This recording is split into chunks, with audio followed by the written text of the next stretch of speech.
Romans chapter 7, verse 22. And we're going to start a series. Some of you guys have heard about this before, but we're going to start a series called Battlefield of the Mind.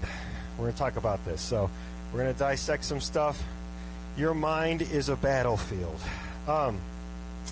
Romans chapter 7, verse 22, it says in verse 22, it says, "For in my inner being I delight in God's law. But I see another law," verse 22, "at work in my members of my body, waging war against the law of my mind and making me a prisoner of the law of sin at work within my members." We're going to talk about that war that goes on in your mind. Say this after me. Say, my mind has a war going on inside of it.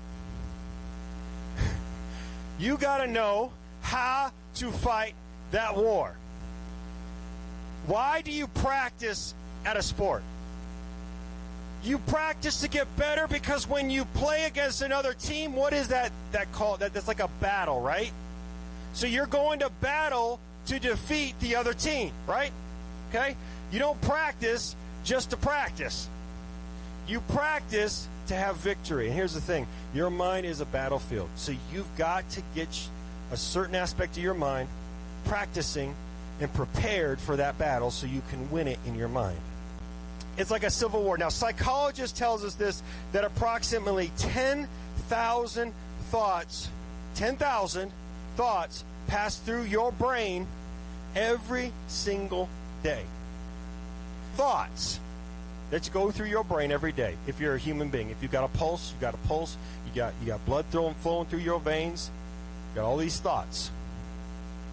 The problem is are these thoughts godly thoughts or are they ungodly thoughts? Galatians 5:17, it says this, "For the sinful nature desires what is contrary to the Spirit, and the Spirit what is contrary to the sinful nature.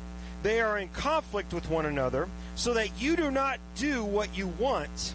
But if you are led by the Spirit, you are not under the law."